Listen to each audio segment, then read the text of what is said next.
to some hot tap water right now just to kind of get the coldness off of them. And then I have a pot of tea water boiling over on the stove that I'm going to drain this, then I'll put the scalding water on them, and I'll pop them right out of their shell. And then I put them back into this side of the sink in cold water, because otherwise you might start cooking your clam unintentionally.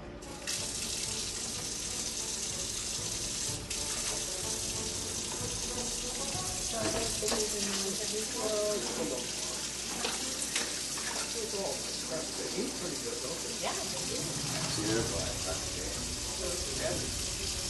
That's a monster clam. He's happy to see that. Did you see them come out? Exactly, that's what they do. Yeah. So I just kind of get them dunked in some hot water so that when I do put the scalding water on there, they're going to pop right out of their shell. As you can see, they're fairly nice clams. These cook up real nice. This one here takes a little more work and effort to cook properly. Okay, I'm going to grab my scalding water here right now.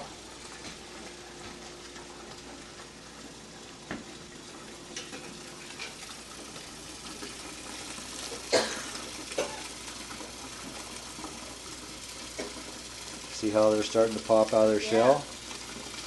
That makes them real nice and easy to get out of their shells when they do that. You don't want to leave them in here too long either, because then you're going to start cooking your clam. What do they do? They just pop right out? Now I'm just going to drain the water out again.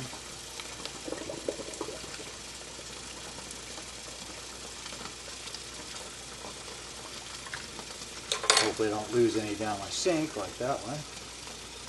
See how they start popping right out of their shell? Just open them up. There's a hinge here and here. And you just pop them right out of their shell. You want to get this film off their neck if it doesn't come off the first time. That's called the collar, isn't it? Yeah.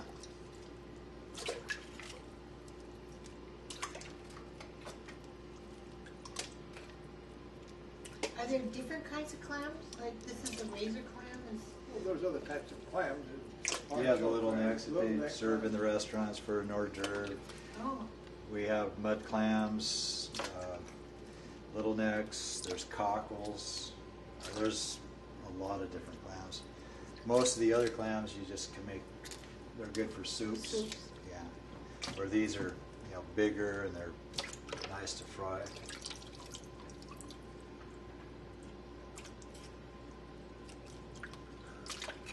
So this is the easy way to get clams out of their shell. Yeah.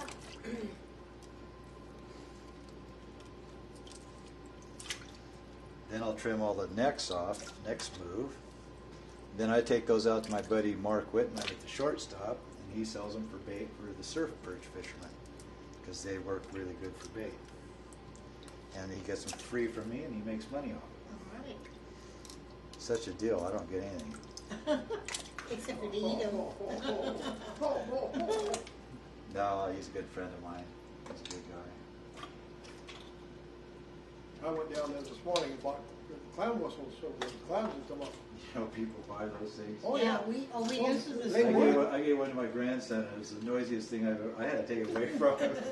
Well, they work. Dan, those clams just come right up for him. Yeah. I used to always take a can of peas. I always thought that one was better. Can of peas? Oh yeah. Well, what about the latest deal? You go out there with rock salt, throw rock salt on the beach. They'd come up and get it. My dad would tell me that. Take a can of peas, put it right by the hole. When the clam comes up to take a pee, you grab him by the neck. I'm like, I don't think that works, Dad. Okay. Now,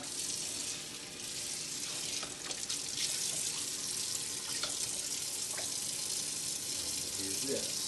A little more sand out of there. So anyway, I saved the necks for my good buddy Mark Whitman out at the Shell Station, and the surf perch fishermen like to use that tip to catch the surf perch. They're red tail surf perch, and those are good eating. My old son David loves to go catch those things. And it looks like a big shiner, but it's a nice white texture of meat. Kind of shaped like a crappie, but most of them are bigger. Nice and goody. So when you're cleaning 4 or 5 limits of clams, and you're by yourself, it can be kind of tedious. But I always think of how good they taste at the end of it. Yeah. And to me, it's well worth it. And it doesn't take, it takes me about, from start to finish, about 15 minutes on each limit. So right here I have probably about a half an hour of work. That's a little one. My grandson got that one today. His first attempt. All right. Yeah. Another first. I don't know why he ends up with all the little ones, but he does. Having a good sharp Victorinox really helps on cleaning the clams because the sharper the knife, the better. My mom used to use scissors, and I can't get my fingers in scissors. And then I find out that this is a lot quicker for me. So what do you use, Steve? I use scissors. But, you know, whatever, it doesn't make any difference. Yeah, it's If whatever you're works. Whatever you're comfortable with using.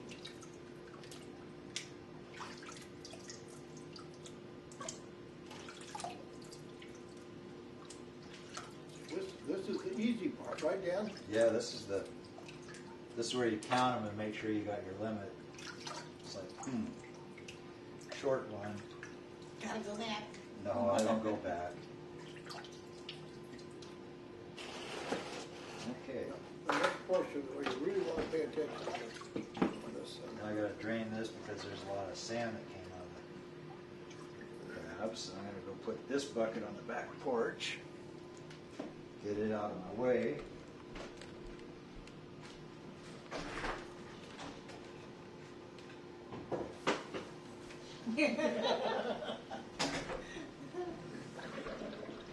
I didn't see that.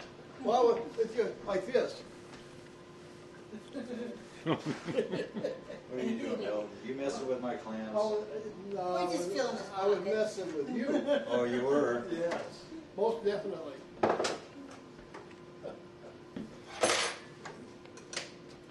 gotta clean my sink here and get all the stuff out of it.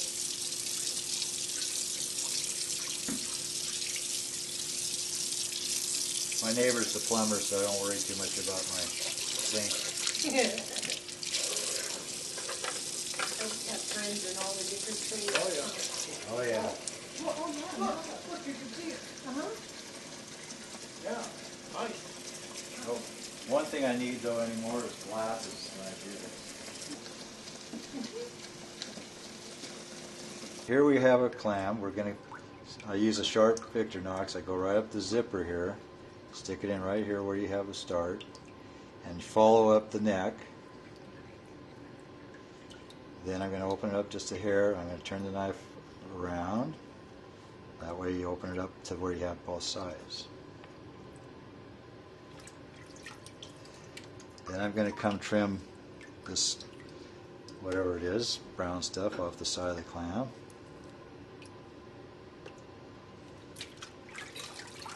See that little thing had a little black stuff in it. So I sometimes trim that little piece off, but if you just squeeze, that black thing will come out of it. Now we can turn it around. We want to get the gut sac out. Then I'm going to stick the knife in there and pull and get most of it out. A little here. Gonna wash it off. I'm going to come back to the digger and slice right down. And see that you'll have this black piece here to come out with. And you might have some on both sides. So then I put that in there, and then I take care of the digger part later because I can't barbecue in the wintertime either. No. Come down, tell me, Ocean Beach. Yeah. What about you, the ones that's on your plate? Oh.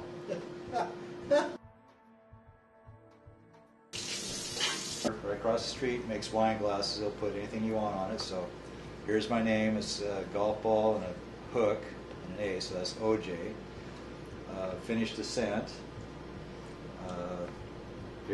And I like to golf. I'm not good at it, but I like golfing. So here I am on the golf course with my club, and the best hole is the 19th hole. That's the one where you get to start drinking after 18. But anyway, so I have personalized glasses for my wife, and then I make them, give them for presents to my friends. Yeah, that's You're really gonna cute. play with Tiger Woods, is that right? No.